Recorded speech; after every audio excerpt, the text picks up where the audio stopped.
Hi ಹಾಲ್ ಎಲ್ಲರಿಗೂ ನಮಸ್ಕಾರ. Star vibes YouTube ಚಾನಲ್‌ಗೆ ಸ್ವಾಗತ. ಇವಾಗ ನಾವು ಝೂ ಒಳಗೆ ಎಂಟ್ರಿ ಆಗ್ತಾ ಇದೀವಿ. ಹಾಗೆ ನನ್ನ ಪಾರ್ಟ್ 1 ಮತ್ತೆ ಪಾರ್ಟ್ 2 ವಿಡಿಯೋಸ್ ಯಾರೆಲ್ಲ ನೋಡಿಲ್ಲ ನೋಡ್ಕೊಂಬನ್ನಿ. ನಾವು ಝೂಗೆ ಎಂಟ್ರಿ ಆದ ತಕ್ಷಣ ನಮ್ಗೆ ಸಿಗೋದು ಝೀಬ್ರಾ. ಎಲ್ಲೂ ಸ್ಕಿಪ್ ಮಾಡದೆ ಕಂಟಿನ್ಯೂ ಆಗಿ ನೋಡಿ ನನ್ನ ಈ ಪುಟ್ಟ ಯೂಟ್ಯೂಬ್ ಜರ್ನಿನ ದೊಡ್ಡ ಯೂಟ್ಯೂಬ್ ಜರ್ನಿ ಆಗಿ ಮಾಡಿ. ನಾವು ಅಲ್ಲೇ ಡೈರೆಕ್ಟ್ ಎಂಟ್ರಿ ತಗೊಂಡು ಆದ್ರೆ ಇವ್ರು ಎಲ್ಲಿ ಗಂಟ ಕ್ಯೂ ಸ್ಟಾರ್ಟಿಂಗ್ ಎಂಟ್ರಿ ಆಗಕ್ಕೇನೆ ಕ್ಯೂ ಇದೆ ಚೇತನ ಫುಲ್ಲು. ಯಪ್ಪ ನಾವು ಬೇಗ ಬಂದಿದ್ದು ಎಷ್ಟು ಒಳ್ಳೇದಾಯ್ತು ನೋಡಿ ಅಲ್ವಾ. ಹೇಳೋದೇ ಇಲ್ಲ ನನ್ನ ಮಾತನ್ನ. 24 ಗಂಟೆಲಿ 30 ನಿಮಿಷ ಅಷ್ಟೇ ನಿದ್ದೆ ಮಾಡೋದಿವು. ಬರೀ 5 ಮಿನಿಟ್ಸ್ ನಿದ್ದೆ ಮಾಡತ್ತಲ್ಲ ಇದು ಹೆಂಗ್ ಸಾಲುತ್ತೆ. 5 to 30 ಮಿನಿಟ್ಸ್. ನಾನು ನೆಕ್ಸ್ಟ್ ಜನ್ಮದಲ್ಲಿ ಜಿರಾಫೆ ಆಗ್ಬಿಡ್ತೀನಿ ನೋಡಿ ಈ ಜಿರಾಫೆಗೆ ಬರೀ 5 to 30 ಮಿನಿಟ್ಸ್ ನಿದ್ದೆ ಸಾಕಂತೆ. ಅಂದ್ರೆ ಕೆಲವೊಂದ್ಸಲ 5 ಮಿನಿಟ್ಸ್ ಇಲ್ಲಾಂದ್ರೆ 30 ಮಿನಿಟ್ಸ್ ಒಳಗೆ ಇದ್ರೂ ನಿದ್ದೆ ಮುಗ್ದೋಗುತ್ತೆ 24 ಅವರ್ಸ್ ಅಲ್ಲಿ ಅಂತ ಅಂದ್ರೆ ಯಪ್ಪ ಹೇಗಲ್ವಾ ಚೇತನ. ನಿಮ್ಮ ಎಗ್ಲುನ ಅಗ್ರಿಮೆಂಟ್ ಮಾಡ್ಕೊಟ್ಟಿದ್ದೀರಾ ಅವನಿಗೆ. ಯಾವ ಜನ್ಮದ ನಂಟ ಏನೋ ಗೊತ್ತಿಲ್ಲ. ಈ ನನ್ನ ಮಗ ನಾನು ಎಗ್ಲು ಬಿಟ್ಟಂತೂ ಇಳಿಯೋಂಗೆ ಕಾಣಲ್ಲ. ಇಳಿಯೋ ಸ್ವಲ್ಪ. ನನ್ನ ಎಗ್ಲು ಮಗನೇ ನನ್ನ ಇಷ್ಟ. ನೀನ್ ಇಳಿಬೇಕು. ನಾನು ಸುಸ್ತಾಗದ ಮಗನೇ. ಅದೇ ಅಲ್ಲಿ ಕಾಣ್ತಾ ಇದೆಯಲ್ಲ ಅದು ಬ್ರಷ್ ತರ ವೈರ್ ಬ್ರಷ್ ತರ ಅಲ್ಲಿ ಅದೇನಕ್ಕೆ ಹಾಕಿರೋದು ಮೈ ಕೆರ್ಕೊಳಕ್ಕೆ.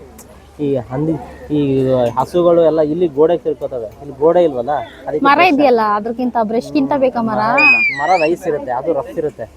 ಹಾಕಿ ಉಜ್ಜಿದ್ರೆ ಪರಮಾನಂದ. ಸಫಾರಿ ಮತ್ತೆ ಬಟರ್ಫ್ಲೈ ಪಾರ್ಕ್ ಇದನ್ನೆಲ್ಲ ನೋಡ್ಕೊಂಡು ಬರೋ ಅಷ್ಟೊತ್ತಿಗೆ ತುಂಬಾನೇ ಹೊಟ್ಟೆ ಹಸಿತಿತ್ತು. ಸರಿ ಏನಾದ್ರು ತಿನ್ನೋಣ ಲೈಟ್ ಆಗಿ ಅನ್ಕೊಂಡು ಹೊರ್ಗಡೆ ಎಲ್ಲ ಡಿಸ್ಪ್ಲೇ ಇಟ್ಟಿದ್ರು. ಅಂದ್ರೆ ಸ್ಯಾಂಡ್ವಿಚ್, ಪಿಜ್ಜಾ, ಬರ್ಗರ್ ಈ ತರ ಎಲ್ಲ ಡಿಸ್ಪ್ಲೇ ಮಾಡಿದ್ರು. ಸರಿ ಒಂದು ಸ್ಯಾಂಡ್ವಿಚ್ ತಿನ್ಕೊಂಡ್ ಬರೋಣ ಅಂತ ಒಳಗ್ ಬಂದು ಆದ್ರೆ ಇಲ್ಲಿ ಐಟಮ್ಸೇ ಬೇರೆ ಅದ್ ಯಾವ್ದು ಇರ್ಲೇ ಇರ್ಲಿಲ್ಲ. Fried rice, egg fried rice ಈ ತರ ಇತ್ತು. ಸರಿ ಅಂತ ಅದನ್ನೇ ತಿನ್ಕೊಂಡ್ ಬೇಗ ಹೊರಟು. ಯಾಕಂದ್ರೆ ಟೈಮ್ ಆಗಿತ್ತು. ಝೂ ನೋಡೋದಕ್ಕೆ 2 ಅವರ್ಸ್ ಆದ್ರೂ ಬೇಕು. ಎಲ್ಲ ನಿಧಾನಕ್ಕೆ ನಾವು ನೋಡ್ಕೊಂಡು ಹೋಗ್ತೀವಿ ಅಂತ ಅಂದ್ರೆ ಅದಕ್ಕೆ ನಾವು ಬೇಗ ಹೊರಟು. ಹಾಗೆ ಅಲ್ಲಿ ನೋಡ್ತಾ ಇರ್ಬೋದು ಎಷ್ಟೊಂದ್ ಜನ ನಿಂತಿದ್ದಾರೆ. ನಾನು ಯಾವಾಗ್ಲೂ ಒಂದು ಎಕ್ಸ್ಪೀರಿಯನ್ಸ್ ಮಾಡ್ತೀನಿ. ಏನ್ ಗೊತ್ತಾ, ನಾವು ಎಲ್ಲೇ ಹೋದ್ರು ಅಲ್ಲಿ ಖಾಲಿ ಇರುತ್ತೆ. ನಾವು ಹೋಗ್ ಬಂದ ತಕ್ಷಣ ಅಲ್ಲಿ ತುಂಬಾ ಜನ ಆಗೋಗ್ತಾರೆ. ಈ ತರ ತುಂಬಾ ಕಡೆ ಆಗಿದೆ ನಮ್ಗೆ. ಈ ತರ ನಿಮ್ಗೂ ಆಗಿದೆ ಕಮೆಂಟ್ ಅಲ್ಲಿ ತಿಳಿಸಿ ನೋಡೋಣ.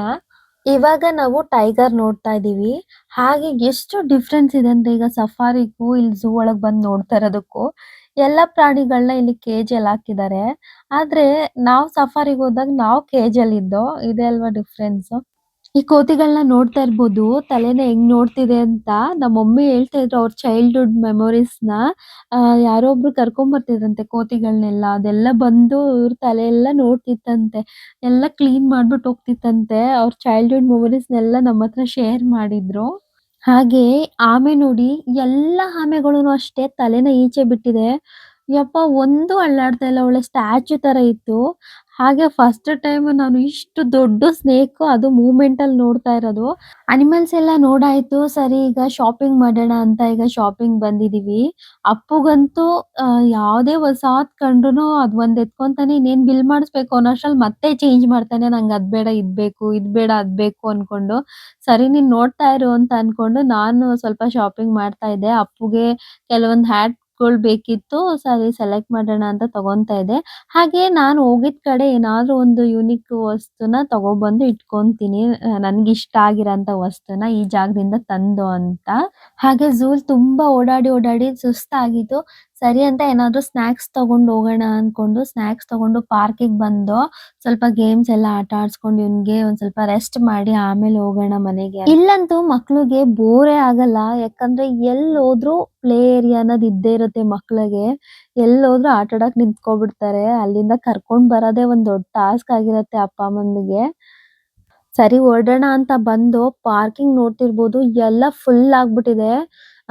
ಈಗ ಬರ್ತಾ ಇರೋರಂತೂ ಎಲ್ಲ ವೇಟ್ ಮಾಡ್ತಾ ಇದ್ದಾರೆ ಪಾರ್ಕಿಂಗಿಗೆ. ಎಲ್ಲೂ ಜಾಗ ಇಲ್ಲ ಪಾರ್ಕಿಂಗಿಗೆ. ಹಾಗೆ ನೋಡಿ ಕಂಪಲ್ಸರಿ ಟಿಕೆಟ್ ಕೇಳೇ ಕೇಳ್ತಾರೆ. ಟಿಕೆಟ್‌ನ ಇಟ್ಕೊಂಡಿರ್ಬೇಕು, ಪಾರ್ಕಿಂಗ್ ಟಿಕೆಟ್ ಕೂಡ. ನೆಕ್ಸ್ಟ್ ನಾವು ಎಕ್ಸಿಟ್ ಆಗಿದ್ದು ಬಂದು ಬ್ಯಾಕ್ ಗೇಟಲ್ಲಿ. ಫ್ರಂಟ್ ಗೇಟಲ್ಲಿ ನಮಗೆ ಎಕ್ಸಿಟ್ ಆಗಕ್ಕೆ ಕೊಡ್ಲೇ ಇಲ್ಲ. ಸರಿ ಅನ್ಕೊಂಡು ಬ್ಯಾಕ್ ಗೇಟಲ್ಲೇ ಬಂದು ನಿಜವಾಗ್ಲೂ ಇದೊಂಥರ ಬೆಸ್ಟ್ ಎಕ್ಸ್‌ಪೀರಿಯನ್ಸ್ ಅಂತಾನೆ ಹೇಳ್ಬೋದು. ಒಂದು ಕಾಡಿನೊಳಗೆ ನಾವೇ ಹೋಗ್ತಾ ಇದೀವಿ ಅನ್ನೋ ಫೀಲ್ ಇತ್ತು. ಫುಲ್ ಸೈಲೆಂಟು, ಆ ಹಕ್ಕಿಗಳ ಸೌಂಡು ಅದೆಲ್ಲ ಕೇಳ್ಕೊಂಡು ಹೋಗ್ತಾ ಇದ್ರೆ ಫುಲ್ ಖುಷಿ ಆಗೋಯ್ತು ನಮ್ಗಂತೂ ಈ ಕಡೆ ಬಿಟ್ಟಿದ್ದಕ್ಕೆ. ಆದ್ರೆ ಎಕ್ಸ್ಟ್ರಾ ಕಿಲೋಮೀಟರ್ಸ್ ಆಯ್ತು ನಾವು ಯಲಹಂಕ ಬರೋ ಅಷ್ಟೊತ್ತಿಗೆ. ನಾವು ಬನ್ನೇರ್ಘಟ್ಟಕ್ಕೆ ಬರ್ಬೇಕಾದ್ರೆ 40 ಕಿಲೋಮೀಟರ್ಸ್ ಏನೋ ತೋರಿಸ್ತಿತ್ತು. ಮ್ಯಾಪ್ ಪ್ರಕಾರನೇ ನಾವು ಬಂದೋ. ಮತ್ತೆ ರಿಟರ್ನ್ ಹೋಗ್ಬೇಕಾದ್ರೆ 65 ಕಿಲೋಮೀಟರ್ಸ್ ಅಂತ ತೋರಿಸ್ತಿತ್ತು. ಆ ಮ್ಯಾಪ್ ಪ್ರಕಾರ ಹೋದ್ರೆ ನಾವು ಮನೆ ಲೇಟಾಗಿ ಸೇರ್ತೀವಿ ಅಂತ ಹಂಗು ಹಿಂಗು ಮಾಡಿ ಯಾವ್ದ್ಯಾವ್ದೋ ರೋಡೆಲ್ಲ ಇಟ್ಕೊಂಡು ಬಂದೋ. ಬರೋ ಅಷ್ಟ್ರಲ್ಲಿ ಲೇಟ್ ಆಯ್ತು. ಸರಿ ಅನ್ಕೊಂಡು ಹೋಟೆಲಿಗೆ ಹೋದೋ. ಇವತ್ತು ಹೋಟೆಲೆಲ್ಲ ತಿನ್ಕೊಳ್ಳೋಣ. ಇವತ್ತಂತೂ ಟಿಫನ್ ಆಗ್ಲಿ, ಲಂಚ್ ಆಗ್ಲಿ, ಡಿನ್ನರ್ ಆಗ್ಲಿ ಯಾವ್ದು ಕರೆಕ್ಟ್ ಟೈಮ್‌ಗೆ ಆಗ್ತಿರ್ಲಿಲ್ಲ. ಎಲ್ಲ ಲೇಟೇ ಆಗ್ತಿತ್ತು. ಹಾಗೆ ಒನ್ ಡೇ ಟ್ರಿಪ್ ಅಂತ ಬ್ಯಾಂಗ್ಳೂರ್ ಸೈಡ್ ಎಲ್ಲೆಲ್ಲಿ ಹೋಗ್ಬೋದು, ಎಲ್ಲೆಲ್ಲಿ ನೀವು ಹೋಗಿದ್ದೀರಾ, ಬೆಸ್ಟ್ ಎಕ್ಸ್‌ಪೀರಿಯನ್ಸ್ ಅಂತ ಅನ್ಸಿರತ್ತೆ ಕಮೆಂಟಲ್ಲಿ ತಿಳಿಸಿ.